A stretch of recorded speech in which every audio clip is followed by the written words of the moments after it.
Most welcome online classes बाल Bharti senior secondary school मोटा road देवर।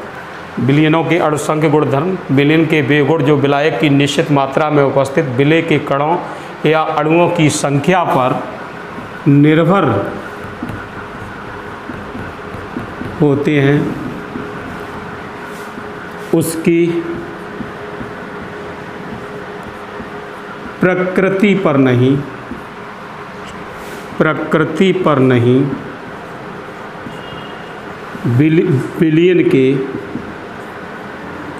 विलयन के अणुसंख्य गुणधर्म कहलाते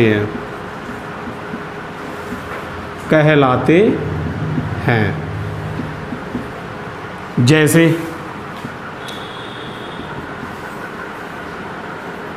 वाष्प दाब में अवनमन,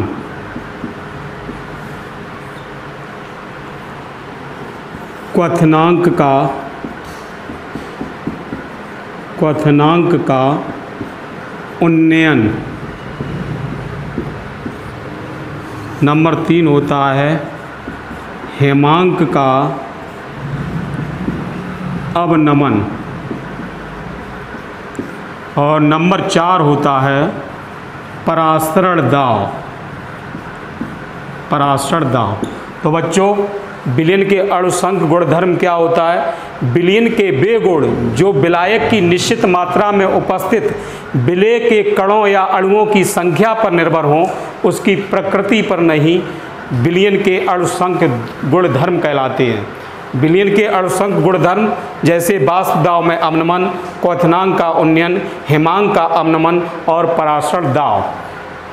फिर मैं दोबारा समझा रहा हूँ। विलयन के वे गुण जो विलायक की निश्चित मात्रा में उपस्थित विलय के कणों की संख्या या अणुओं की संख्या पर निर्भर हों, उसकी प्रकृति पर नहीं, विलयन के अणुसंख्य गुणधर्म कहलाएंगे। वाष्प दाब में अवनमन। नंबर 1 अणुसंख्य गुणधर्म के बारे में बता रहे हैं। वाष्प दाब में अवनमन। वाष्प दाब अवनमन क्या होता है?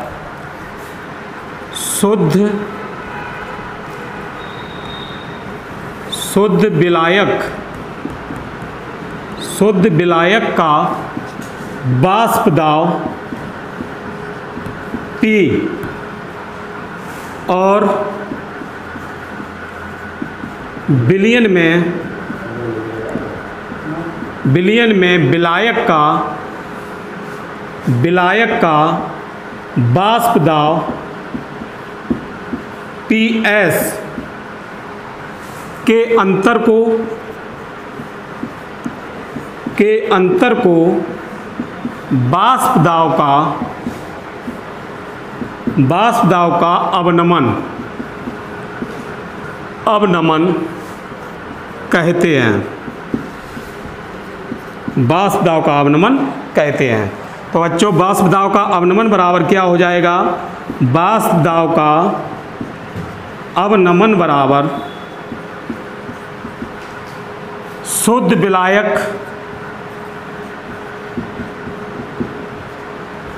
विलायक का वाष्प दाब माइनस विलयन में विलायक का वाष्प दाब। यानी कि P माइनस PS ये हो जाएगा। दाब का आपेक्षिक अवनमन क्या होता है? वाष्प दाब का आपेक्षिक अवनमन। वाष्प दाब का अवनमन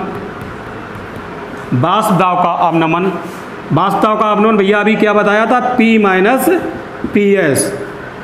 और शुद्ध विलायक का वाष्प दाब P के अनुपात को वाष्प दाब का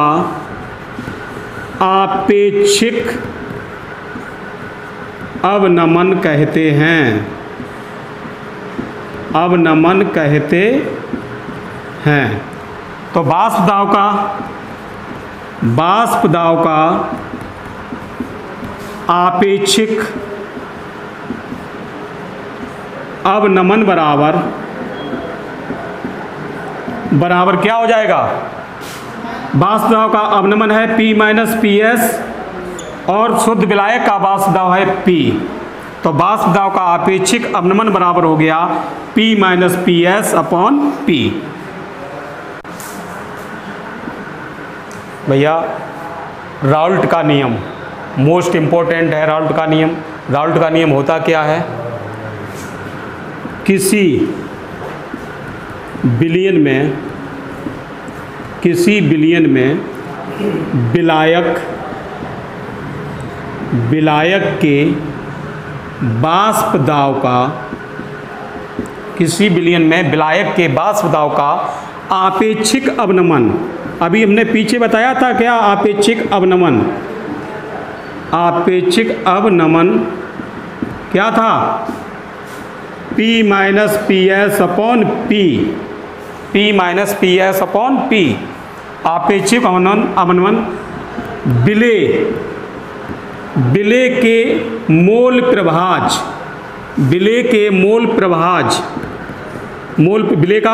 क्या होता है? विलेय के मोलों की संख्या बटे बिलियन में कुल मोलों की संख्या। विलेय के मोल प्रभाज के बराबर होता है। किसी बिलियन में विलायक के वाष्प दाब का आपेक्षिक अवनमन विलेय के मोल प्रभाज के बराबर होता है। यदि बिलियन में विलेय के मोलों की संख्या स्मॉल n और विलायक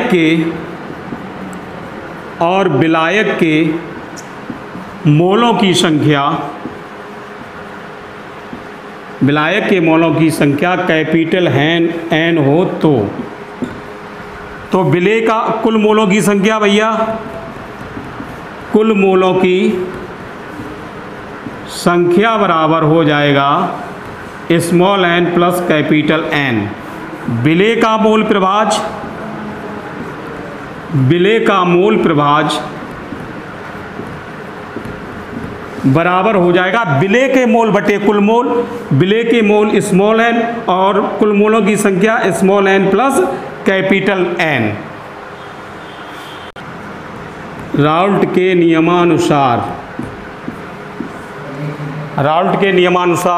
राउल्ट का नियम क्या कहता है? किसी बिलियन में विलायक के वाष्प दाब का आपेक्षिक अवनमन विलेय के मोल प्रभाज के बराबर होता है। किसी बिलियन में विलायक के वाष्प दाब का जो आपेक्षिक अवनमन होता है वो विलेय के मोल प्रभाज के बराबर होता है।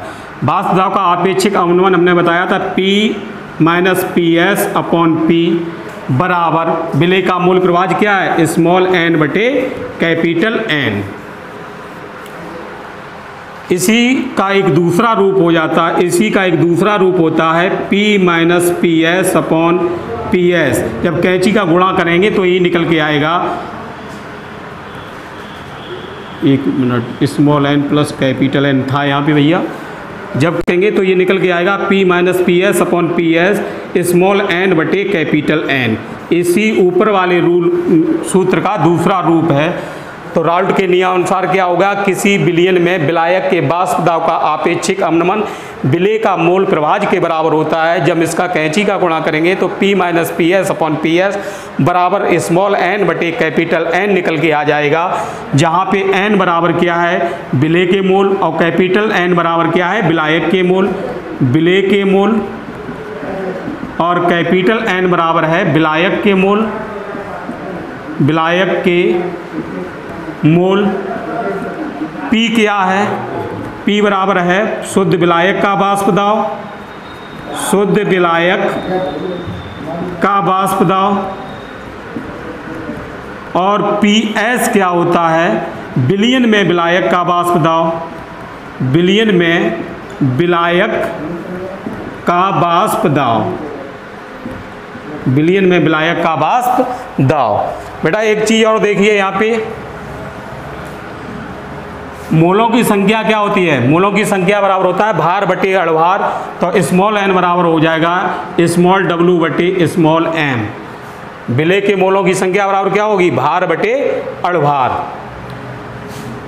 कैपिटल N बराबर क्या हो जाएगा? कैपिटल W बटे कैपिटल M। तो यहाँ पे P minus P S upon P S बराबर हो जाएगा स्मॉल w बटे small m into 18 gram glucose को 100 ग्राम जल में घोलने पर जल का वाष्प दाब का अवनमन 17.53 mm से घटकर 17.22 mm रह गया। तो ग्लूकोज का अणुभार क्या होगा? तो बेटा राउल्ट के नियमानुसार हम जानते हैं P minus P S upon P S बराबर स्मॉल n बटे कैपिटल N बराबर क्या होता है? स्मॉल w बटे स्मॉल m कैपिटल M बटे कैपिटल W। बंद करो। P बराबर देखिएगा 18 ग्राम ग्लूकोज को, यानी कि स्मॉल W बराबर दिया 18 ग्राम, कैपिटल W बराबर दिया है 100 ग्राम। और जल का वाष्प दाब का जो अवनमन है, जल का वाष्प दाब यानी कि शुद्ध विलायक जल का वाष्प दाब है 17.53 mm और बिलियन में विलायक का वाष्प दाब 17.22 mm, यानी पीएस का मान दिया है 17.2 mm। तो ग्लूकोज का अणुभार क्या होगा? स्मॉल m का मान पूछा गया है और कैपिटल M यहाँ पे जल है और जल का अणुभार 18 होता है। सारे मान देखिएगा भैया। स्मॉल w बराबर दिया है 18 ग्राम, कैपिटल W बराबर दिया है 100 ग्राम, ठीक है। और स्मॉल m बराबर ज्ञात करना है, कैपिटल M शुद्ध इसमें विलायक जल है और जल का अणुभार होता है 18। P बराबर दिया है कितना? 17.53 और PS बराबर दिया है 17.22। बंद करना। बराबर 17.22 गुणित 18 गुणित 18। तो m बराबर क्या हो जाएगा? 17.22 गुणित 18